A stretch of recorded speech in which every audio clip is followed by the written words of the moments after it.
तो basic earning per share के बाकी के पार्ट्स हम इस सेकंड पार्ट के वीडियो में बता रहे हैं आपको कि जो बोनस शेयर्स होते हैं, क्योंकि मैंने कहा हमारे पास जब अर्निंग पर शेयर पढ़ रहे थे तो हमने कई प्रकार से बताया, फ्रेश इशू भी हो सकता है और भी कई तरीके हो सकते हैं। तो अगर मान लीजिए बोनस इशू होता है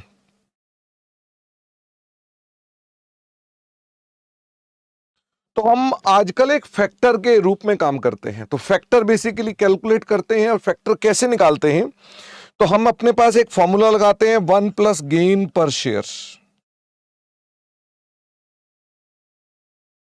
तो इसमें क्या होगा, जैसे मान लीजिए हमारे पास उन्होंने कहा कि बोनस का जो रेशो है, मान लेते हैं कि बोनस की, यहां पर एग्जांपल ले लेता हूं मैं, कि बोनस की रेशो जो है वो है 3:2। तो हम इसको कैसे इंटरप्रेट करते हैं, हम बोलते हैं कि भाई एक शेयर वाले को क्या मिलेगा, 3 शेयर फ्री मिलेंगे हर 2 के बदले में। तो जिस आदमी के पास एक शेयर है उसे कितना फ्री मिलेगा, गॉट इट भाई, 3 शेयर मिलेंगे हर 2 के बदले में, तो एक शेयर वाले को 1.5 मिलेगा। तो जिसके पास एक शेयर होगा 1.5 फ्री मिल जाएगा, तो उसके पास कितने शेयर हो जाएंगे, उसके पास 2.5 शेयर हो जाएंगे। तो ये एक फैक्टर निकाल लेते हैं, और ये जो फैक्टर है, इस फैक्टर को हम बाद में क्या करते हैं, इस फैक्टर को हम बाद में मल्टीप्लाई करते हैं। किससे मल्टीप्लाई करते हैं, जो एलिजिबल शेयर्स होते हैं, मल्टीप्लाई दिस फैक्टर्स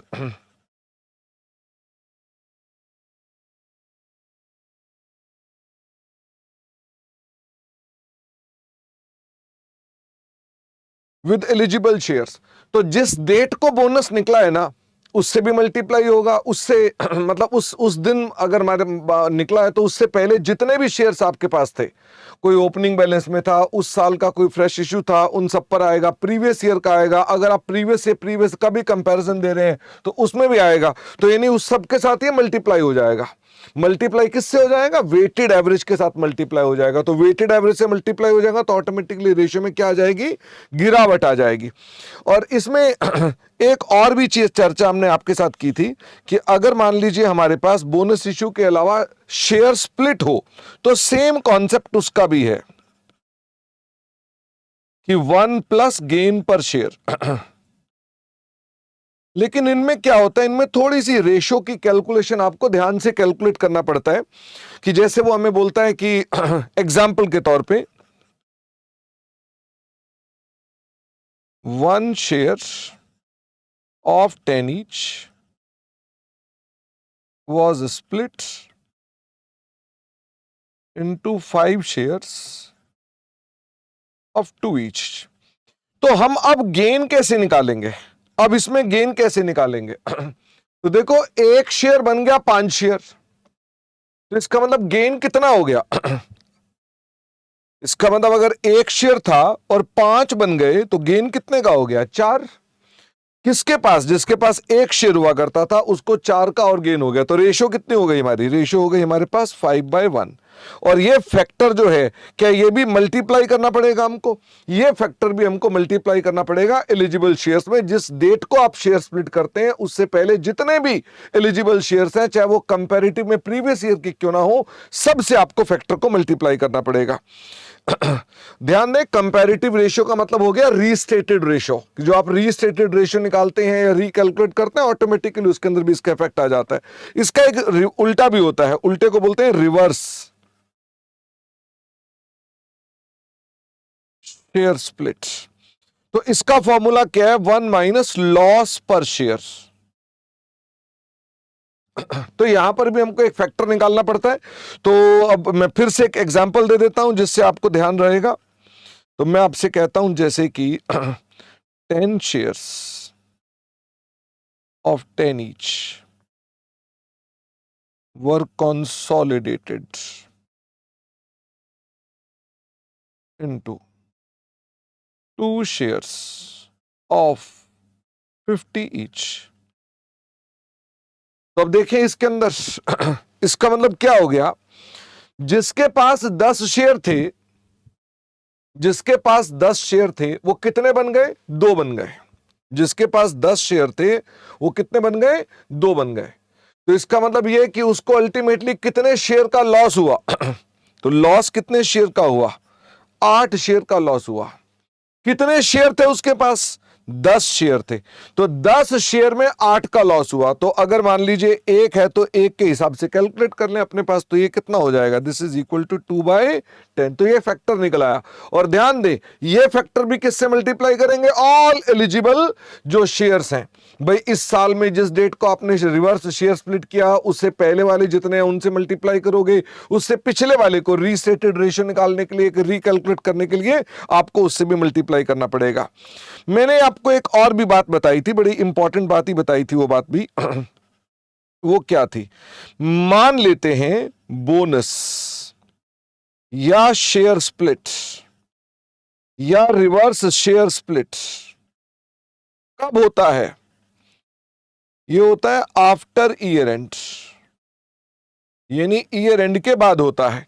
तो अगर ये आफ्टर ईयर एंड होता है बट बिफोर अप्रूवल, तो क्या ये एडजस्टिंग इवेंट है, इट इज एडजस्टिंग इवेंट। इसका मतलब आपको अपने पास उसको क्या करना पड़ेगा, एडजस्ट करना पड़ेगा। यानी आपके पास बेशक वो अप्रैल में आ रहा है, लेकिन आपकी तब भी रेशियोज को वो अफेक्ट कर जाएगा। फिर मैंने आपके साथ एक और बात बताई थी, क्योंकि मैं नंबर नहीं जानता हूं तो मैं सिर्फ स्टार लगाए जा रहा हूं। हमने आपसे कहा कि एक राइट शेयर्स भी होते हैं। तो राइट शेयर्स अगर मान लीजिए होते हैं, तो राइट शेयर्स के अंदर हम लोग क्या करते हैं, राइट शेयर्स के अंदर हम कुछ 3-4 स्टेप्स बताए थे मैंने आपको। तो हम सबसे पहले स्टेप 1 कौन सा अप्लाई करते हैं, उसके सारे लॉजिक्स हमने क्लास में डिस्कस कर रखे हैं। तो हम पहले क्या कैलकुलेट करेंगे, हम पहले वैल्यू कैलकुलेट करेंगे, theoretical fair value x rights. तो ये कैसे निकाले जाएंगे भाई, नंबर ऑफ शेयर्स कितने थे बिफोर राइट्स, राइट से पहले शेयर कितने थे, इनटू राइट प्राइस, और सॉरी फेयर वैल्यू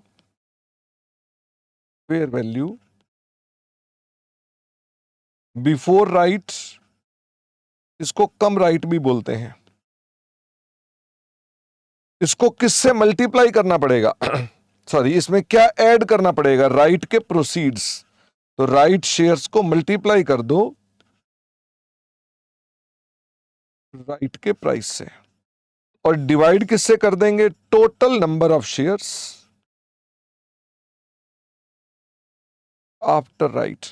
तो हमने आपको बताया था ये एक्चुअल में उस शेयर की सही मायने में वैल्यू निकल कर आती है, this is the correct value of the share. तो इसको हम थ्योरेटिकल निकालते हैं, क्योंकि सभी कंपनियां लिस्टेड नहीं होती हैं।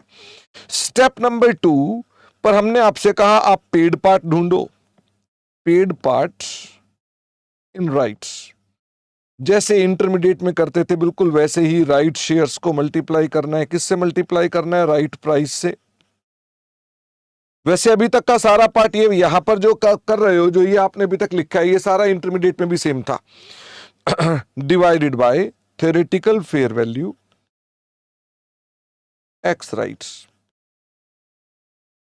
तो ये क्या निकलाएगा, ये पेड पार्ट इन राइट निकलाएगा। ध्यान देना, जब पेड पार्ट है उसको फ्रेश इश्यू की तरह ट्रीट करोगे, और इसमें डेट क्या होगी, रेलेवेंट होगी। जिस डेट को पेड पार्ट निकला है उस डेट से आप उसे कंसिडर करने वाले हो। और फिर आ गए हम लोग अपने पास थर्ड स्टेप में, आपको बोनस फैक्टर भी निकालना पड़ेगा। बोनस फैक्टर मैंने आपको बताया था 2-2, 3-3 प्रकार से डेरिवेशन करके दिखाई थी कि आप किस प्रकार से बोनस फैक्टर को निकालेंगे। और मैंने बताया था एग्जाम के लिए कौन सा रेलेवेंट है, fair value come right divided by fair value x right. और फिर से ये बोनस फैक्टर जो होगा सब पर अप्लाई होगा, यानी कि जो भी आपके पास है पेड पार्ट पर अप्लाई नहीं होगा, उससे पहले वाले जितने इश्यूज निकले हैं उन सब पर होगा, ओपनिंग बैलेंस पर होगा, प्रीवियस ईयर के रेशियोज पर भी होगा, और उसकी वजह से आपके पास जो है रीस्टेटेड रेशियो का भी इफेक्ट निकल आएगा। फिर हमने आपको कुछ और भी बातें बताई। हमने कहा साहब आपने अपने पास अगर कोई ईसॉप्स हैं, कोई इंप्लॉइज के शेयर्स हैं, उनको आपने कन्वर्ट कर दिया, तो किस डेट से कंसिडर करेंगे, date of conversion is relevant. यानी उस डेट से आप उसे क्या करेंगे, अपने पास बेसिक अर्निंग पर शेयर में इंक्लूड करके चलेंगे। वैसे ही हमारे पास अगर कोई डिबेंचर्स थे, कन्वर्टिबल डिबेंचर्स, ये बात पहले भी बताई थी लेकिन मैं फिर से बता रहा हूं, कन्वर्टिबल डिबेंचर्स को डेट व्हेन इंटरेस्ट सीजेस जब इंटरेस्ट लगना बंद हो जाएगा उस डेट को माना जाएगा कि वो कन्वर्ट है। हो सकता है इसकी अलॉटमेंट डिबेंचर्स की हो सकता है 1-2 दिन बाद हुई हो, महीने बाद हुई हो। जिस डेट को ब्याज लगना बंद हो गया हम मान लेंगे उस डेट को कन्वर्टिबल डिबेंचर्स हमने इशू कर दिए। और फिर एक हमने और बताया था कॉन्टिंजेंटली इशूएबल शेयर्स, यानी वो कॉन्ट्रैक्ट्स जिसके तहत आपने शेयर देने हैं which are subject to condition. Share तभी देंगे अगर conditions have been 100% satisfied, not possibility of the conditions कि कंडीशन हो सकता है पॉसिबल है सेटिस्फाई हो जाए। पॉसिबिलिटी नहीं देखनी, क्या देखना है, कंडीशन सेटिस्फाई हो जाएगी ये आपको कंफर्म हो चुका है, ठीक है, यानी कोई चांस की बात नहीं है। तो ये मैंने कहा consider these shares in basic earning per share when, किस डेट से, when conditions of issue have been 100% satisfied. मतलब कोई अनुमान की बात नहीं चल रही है, 100% जब आपको पता चल गया कि हाँ ठीक है भाई हम अपने पास इसको फॉलो करने वाले हैं, तो मतलब कंडीशन पूरी हो गई है, शेयर इशू होंगे, तो ऐसे में अपने पास इसको कंटिजेंटली इशूएबल शेयर्स को लेकर आएंगे। इसके डाइल्यूटेड पार्ट के अंदर भी हमारे पास चर्चा आती है। फिर मैंने आपके साथ एक और भी बात बताई थी, हमने कहा कंसोलिडेटेड फाइनेंशियल स्टेटमेंट्स में, जो कंसोलिडेटेड फाइनेंशियल स्टेटमेंट्स हैं, अगर उनमें ईपीएस निकालनी पड़ जाए, तो मैं थोड़ा सा इसको ज्यादा इलेबोरेट करने की बात करता हूं, मैं इसे बोलता हूं कि ग्रुप की बात करते हैं कि ग्रुप के अंदर अगर हमको ईपीएस निकालनी पड़ जाए, तो मैंने आपको सबसे पहले क्या बोला, किसकी ईपीएस निकालनी चाहिए, सबसे पहले कैलकुलेट करें basic end of course diluted भी निकालनी ही है, तो हमने कहा दोनों की दोनों चर्चा अभी कर लें। ईपीएस ऑफ एस लिमिटेड, सबसे पहले आप अपने पास किसकी बात करें, सब्सिडरी की करें। तो सब्सिडरी में वैसे ही प्रॉब्लम नहीं है, सब्सिडरी की रेशो आपने अपने पास कैलकुलेट कर ली। फिर उसके बाद आता है स्टेप नंबर 2, अब आपने अपने पास पेरेंट की कैलकुलेशन करनी है, calculation of basic and diluted of parent. तो पेरेंट के पास दो तरह के सेट बन सकते हैं। पेरेंट कौन कौन से दो सेट बनाएगा, एक बनाएगा वो सेपरेट फाइनेंशियल स्टेटमेंट्स जिनको आप स्टैंड अलोन भी बोलते हो, तो ऑब्लिक लिख दो stand alone financial statements. Stand alone पुराना नाम है, सेपरेट आजकल मॉडर्न नाम है। और दूसरा हमारे पास है कंसोलिडेटेड स्टेटमेंट्स। तो यदि मान लो आप सेपरेट स्टेटमेंट बनाते हो, तो इसमें मजे की बात क्या है, पेरेंट की इनकम कौन सी लेनी है,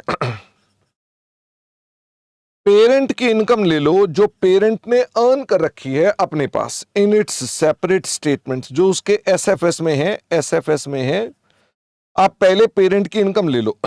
ध्यान रहे दिस शुड इंक्लूड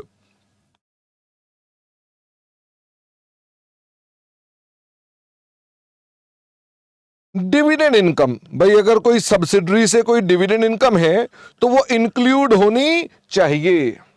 मजे की बात तो ये है कि अगर पेरेंट के पास मान लीजिए उसके पास, पेरेंट के पास क्या है, पेरेंट होल्ड्स इक्विटी शेयर्स, तो आप उसके ऊपर जो भी उसका डिविडेंड है वो सिर्फ डिविडेंड इनकम कंसीडर करेंगे। वैसे मुझे बताओ डिविडेंड इनकम कब कंसीडर की जाती है, जब सब्सिडरी ने डिविडेंड क्या कर दिया है, डिक्लेयर कर दिया है, तो पेरेंट की इनकम होगी। तो आपकी सेपरेट स्टेटमेंट में जब आप अर्निंग पर शेयर निकालते हैं तो पेरेंट की इनकम में सब्सिडरी की डिविडेंड इनकम जो डिक्लेयर हो चुकी है वो ले लेना। और प्रेफरेंस शेयर्स में भी अगर आप प्रेफरेंस शेयर भी होल्ड करते हैं तो डिविडेंड इनकम ले लेना, लेकिन ध्यान देना कौन सी वाली, डिक्लेयर्ड वाली, क्योंकि डिक्लेयर्ड ही इनकम होती है, अगर वो डिक्लेयर्ड नहीं है तो कोई इनकम हमारे पास उसमें नहीं होती है। और मुझे ये बताओ नंबर ऑफ शेयर्स जो लेने हैं वो कौन से लेने हैं, नंबर ऑफ शेयर तो अपने पास नॉर्मल लेने हैं। इसको यहां नहीं ड्रॉ करना चाहिए था, यहां ड्रॉ करना चाहिए था। तो नंबर ऑफ शेयर्स जो लेने हैं, जो वेटेड एवरेज लेनी है, वो तो केवल किसकी लेनी है, ओनली ऑफ पेरेंट। भाई सब्सिडरी के थोड़े ना आ जाएंगे यहां नंबर ऑफ शेयर, सब्सिडरी के तो ये पेरेंट निकाल रही है तो पेरेंट के वेटेड एवरेज आएगी और वो आपने अलग से निकाल रखी होगी, उसमें कोई कंसोलिडेशन नहीं होगा। यानी आप कहें सब्सिडरी के शेयर भी हमारे शेयर हो गए, उसकी कैपिटल भी हमारी कैपिटल, ऐसा नहीं होता है। ओके, तो हमने अपने पास उसको अपने पास इंक्लूड करना है। फिर बारी आती है अगर आप कंसोलिडेटेड स्टेटमेंट बनाते हैं तो ध्यान दें parent income should not include, ध्यान दें, should not include dividend income. इसका मतलब जो आपने डिविडेंड इनकम बोली है वो अब इंक्लूडेड नहीं होनी चाहिए। इंस्टेड अब कौन सी इनकम होनी चाहिए? Instead include earned income. तो हम इसके अंदर क्या लेंगे? अर्न इनकम लेंगे बेस्ड ऑन ईपीएस। तो अब उसके लिए क्या करेंगे अपने पास अगर आप कैलकुलेट कर रहे हैं बेसिक अर्निंग पर शेयर या डाइल्यूटेड अर्निंग पर शेयर, तो बेसिक अर्निंग पर शेयर अगर आप कैलकुलेट कर रहे हैं तो क्या इंक्लूड करना पड़ेगा आपको अपने पास? पेरेंट की जो होल्डिंग्स हैं, जो पेरेंट की होल्डिंग्स हैं, ध्यान दें ये भी वेटेड एवरेज। इसका मतलब अगर पेरेंट ने शेयर ड्यूरिंग द ईयर लिए हैं तो उनकी एवरेज करनी पड़ेगी multiplied by basic EPS of S subsidiary. S मतलब सब्सिडरी। तो इसको जब आप जोड़ेंगे तो ये this is called earned income, ये है अर्न्ड इनकम। ठीक है, और ऑफ कोर्स हम अपने पास बेसिक ईपीएस अब कैलकुलेट कर सकते हैं। बेसिक ईपीएस कैलकुलेट करिए of the consolidated statements based on weighted average of parent. यानी वो पेरेंट की ही रहेगी, वेटेड एवरेज किसकी रहेगी? पेरेंट की रहेगी। सब्सिडरी के आप डिनोमिनेटर में कुछ ऐड नहीं करते, सिर्फ अर्न इनकम जोड़ देते हैं। और अगर मान लीजिए आप होल्ड करते हैं कोई भी पेरेंट की होल्डिंग ऑफ पीओएस डाइल्यूटिव, यानी आप कुछ होल्ड करते हैं पीओएस, और वो भी पीओएस कौन से वाले होल्ड करते हैं? डाइल्यूटिव पीओएस वाले होल्ड करते हैं। ठीक है, उनमें ध्यान रखना अगर मान लीजिए वो ऑप्शन टाइप है तो आपको उसमें ऑप्शन टाइप फॉर्मूला लगाना पड़ता है। जिन बच्चों ने अभी नहीं पढ़ा हुआ है उन लोग को थोड़ी दिक्कत हो सकती है, तो आप अल्टीमेटली ये मैं वीडियो बना रहा हूं जब वो ऑलरेडी टॉपिक कर चुके हैं आप लोग, तो मुझे बताएं इसके अंदर डाइल्यूटिव ढूंढने पड़ेंगे। और पॉस अगर मान लो इंप्लॉय स्टॉक ऑप्शन वाले हैं तो आपको और भी पहले फॉर्मूले से कैलकुलेट करने पड़ेंगे। मल्टीप्लाइड बाय, किससे मल्टीप्लाई करेंगे? Diluted EPS of S limited. और ये भी वेटेड एवरेज थी, मैं यहां पर ये बात भी लिख दूं कि ये भी आपने वेटेड एवरेज कैलकुलेट करनी है।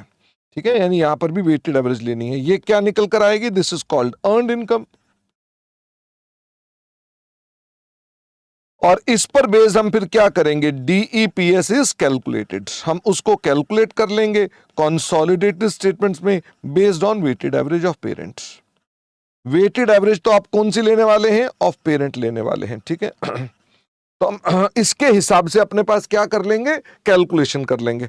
तो ये मैंने आपको ना डाइल्यूशन का भी पॉइंट्स इसी में कवर करा दिए कि आपको आइडिया रहे कि हम डाइल्यूशन भी क्या करते हैं।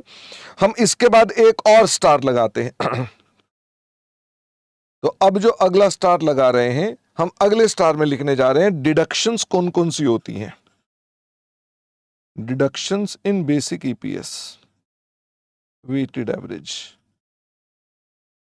वेटेड एवरेज में हम डिडक्शंस कौन कौन सी करते हैं? जब आप अपने पास नंबर ऑफ शेयर्स कैलकुलेट करते हो, weighted average of number of shares, तो आप डिडक्शन कौन कौन सी करते हो?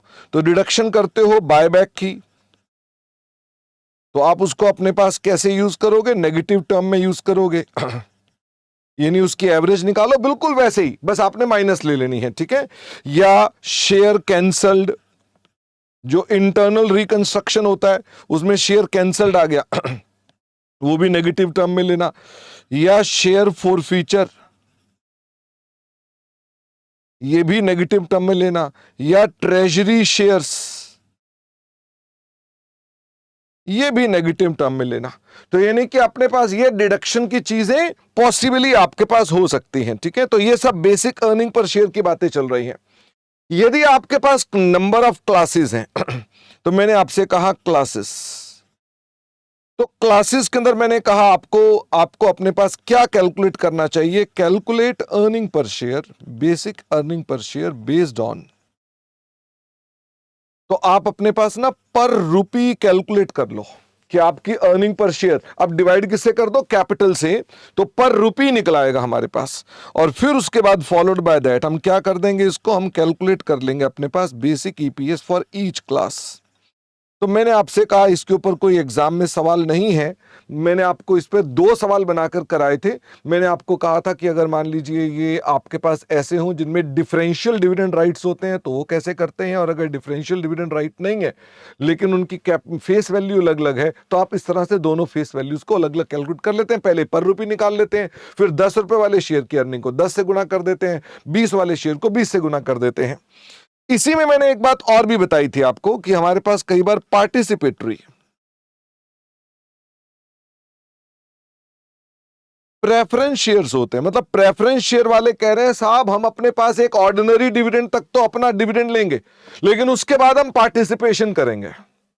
तो इस पर भी 2 सवाल हमने आपके साथ डिस्कस किए थे, तो मुझे फटाफट से बताओ इसमें हम क्या करते थे। हम कहते थे जो भी आपने पैट निकाला है उस पैट में हम क्या माइनस कर देते थे, हम कहते थे साहब जो प्रेफरेंस का डिविडेंड है वो माइनस कर दो, और जो ऑर्डिनरी डिविडेंड भी हम दे सकते हैं जिससे प्रॉब्लम नहीं है प्रेफरेंस वालों को, आप उसे भी माइनस कर दो। तो जो पीछे बचेगा ये पार्टिसिपेशन का है, किसके लिए है, फॉर ऑर्डिनरी शेयर्स भी है एंड प्रेफरेंस शेयर्स भी है। इसका मतलब इसमें पार्टिसिपेशन दोनों की है। तो पहले तो अपने पास आपने ढूंढ लिया कि साहब पैट में प्रेफरेंस वालों को कितना देंगे और ऑर्डिनरी को कितना देंगे कि प्रेफरेंस को तकलीफ नहीं होगी, और फिर उसके बाद हम एक इक्वेशन लगा देते थे। हम बोलते थे भाई जितने इक्विटी शेयर्स हैं ऑर्डिनरी, मान लो उनको आप डिविडेंड कितना दे रहे हो, आप उनको एक्स डिविडेंड दे रहे हो प्लस आप प्रेफरेंस शेयर्स जो आपके पास हैं जो प्रेफरेंस शेयर्स हैं उनको आप क्या दे रहे हो, उनको एक्स का परसेंटेज ऑफ पार्टिसिपेशन, वो क्वेश्चन में लिखेगा ना कि भाई इनको अगर x दोगे तो इनको आधा दोगे या इनको 20% दोगे, और इन दोनों का टोटल किसके बराबर है, इन दोनों का टोटल इस अमाउंट के बराबर है, this amount is this figure, ठीक है। तो ये फिगर हो गई। तो अब आप अपने पास क्या कर लेंगे, you can calculate your x कि आपका x कितना आता है and percentage of x for preference share.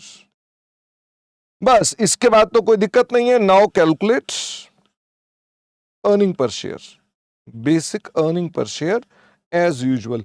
भाई जब आपको प्रेफरेंस का पता चल ही गया तो अपना नॉर्मल अमाउंट निकाल लो कि हमारे पास कितना कितना आना चाहिए। ये नहीं अपने पास हम पैट को ले लेंगे जो आपका पैट होगा, फिर प्रेफरेंस का डिविडेंड ले लेंगे, प्रेफरेंस का डिविडेंड जो आपने उनको ऑर्डिनरी या नॉर्मली देना ही था जो उनको नॉर्मली देना ही था, और फिर आप एक और भी डिविडेंड दे देंगे, प्रेफरेंस का डिविडेंड एक और भी दे देंगे। वो कौन सा होगा जो आपने अभी भी कैलकुलेट किया है, ये वाला। तो ये निकल आएगी PAT attributable to ordinary shares. ये निकल आया तो फिर तो कोई दिक्कत की बात ही नहीं है। फिर उसके बाद आपने अपने पास अपनी अर्निंग पर शेयर में उसको कैलकुलेट कर लेना है। तो मैंने आपके साथ इतनी सारी बातें बताई थी, और ये सारी बातें किसके कंटेक्स्ट में बताई थी, मैंने आपको बेसिक अर्निंग पर शेयर के हिसाब से। फिर मैं आपको लेकर आया था अपने अगले मुद्दे पर। मेरा अगला मुद्दा कौन सा था, अगला मुद्दा था मेरा डाइल्यूटेड अर्निंग पर शेयर का, डीईपीएस।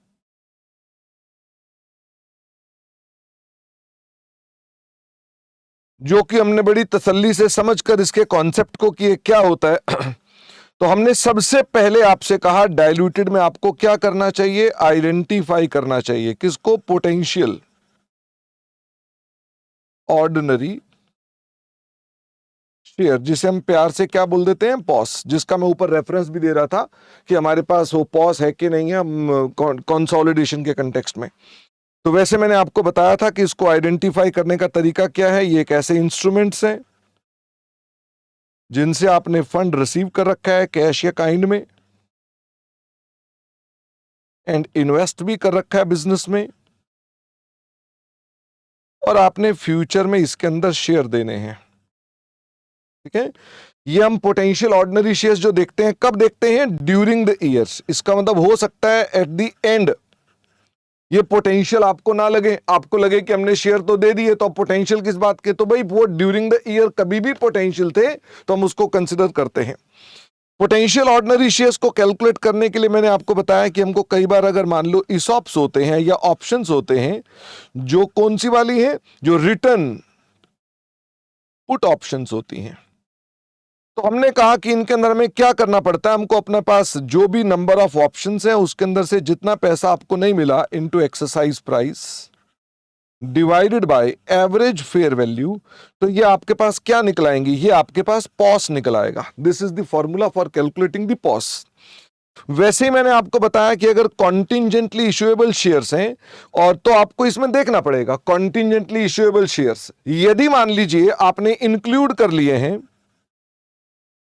इन बेसिक अर्निंग पर शेयर, तो ऐसे में आपको अपने पास पॉस उन्हें कंसिडर करना पड़ेगा CIS को। और कहां से करना पड़ेगा? Since beginning of the year, since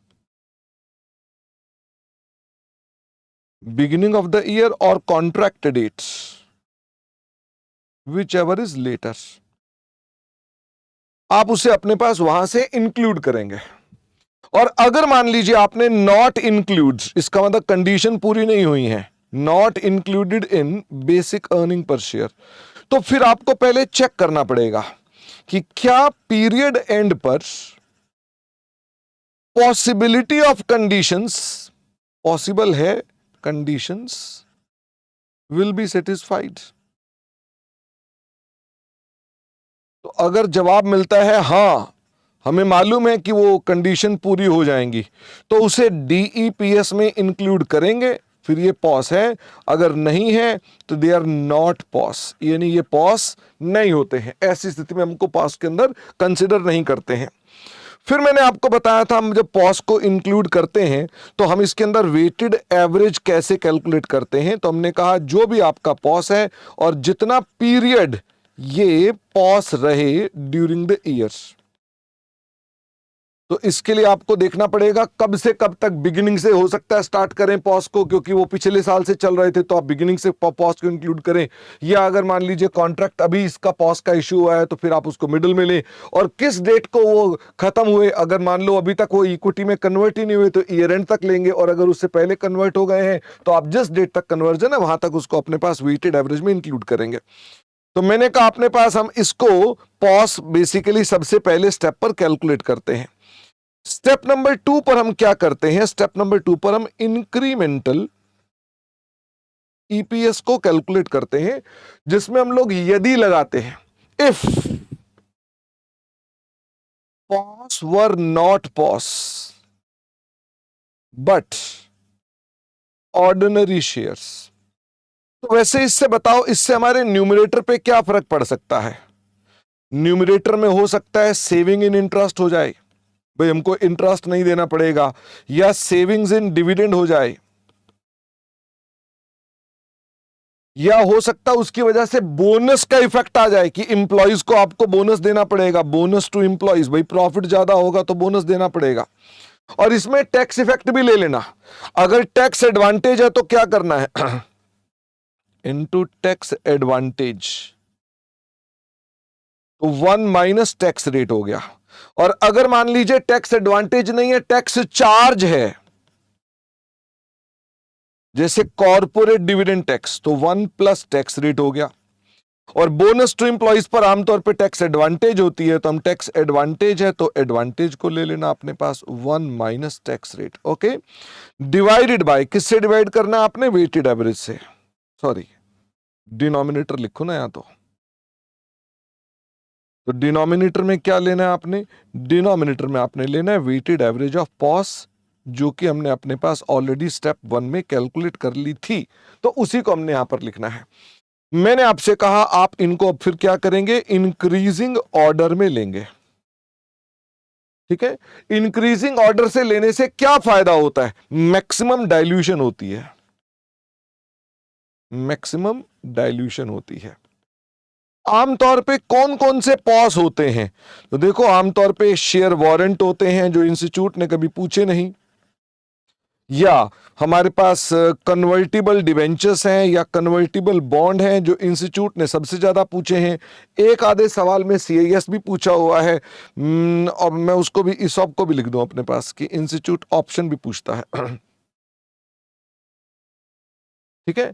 एक partly paid preference, partly paid shares भी होते हैं, partly paid ordinary shares, no dividend rights, जिनको डिविडेंड का राइट नहीं है हम उनको भी अपने पास यहां पर लेते हैं। ठीक है। मैंने कहा कहीं पर भी जैसे कन्वर्टिबल डिवेंचर्स हैं, ये कन्वर्ट होने हैं, तो आप हमेशा, अगर वो कहे जी रेंज है कि यहां से लेकर यहां तक कुछ भी कन्वर्ट हो सकता है, तो आप क्या करेंगे? Consider maximum dilution.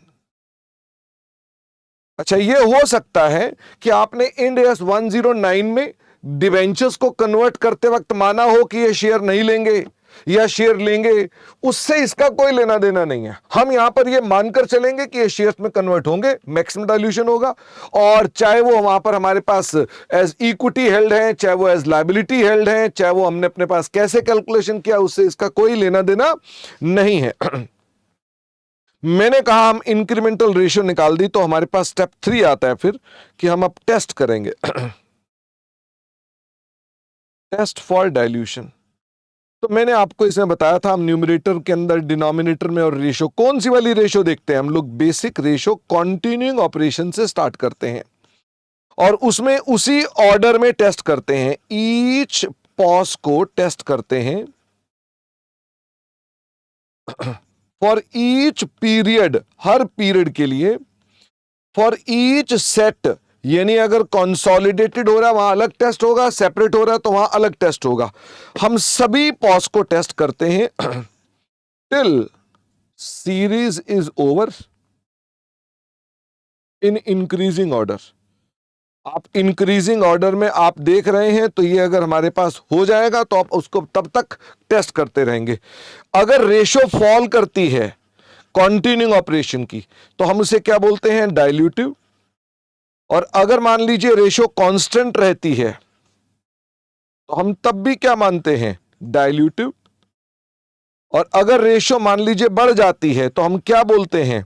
हम बोलते हैं एंटी डाइल्यूटिव।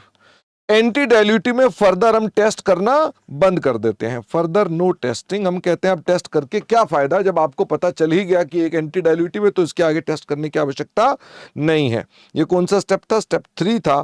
फिर हम उसके बाद कैलकुलेट करते हैं। अब हम क्या कैलकुलेट करते हैं? अब हम कहते हैं अब आप कैलकुलेट कर लो डाइल्यूटेड अर्निंग पर शेयर, जो कि आप बेसिक अर्निंग पर शेयर जो ओवरऑल है, अगर आप ओवरऑल निकाल रहे हैं, कंटिन्यूइंग निकाल रहे हैं, डिसकंटिन्यू निकाल रहे हैं, उसका न्यूमरेटर ले लो, उसका डिनोमिनेटर ले लो, प्लस जो डी पॉस है, डाइल्यूटिव पॉस हैं, आप उनको भी साथ में कंसिडर कर लेंगे। डाइल्यूटिव पॉस का न्यूमरेटर और डाइल्यूटिव पॉस वाले का ही डिनोमिनेटर लेकर के आप अपने पास इसको रेशियो निकालेंगे। ये रेशियो आपकी DEPS कहलाएगी, इसको अपने पास हम डाइल्यूटेड रेशियो बोलते हैं।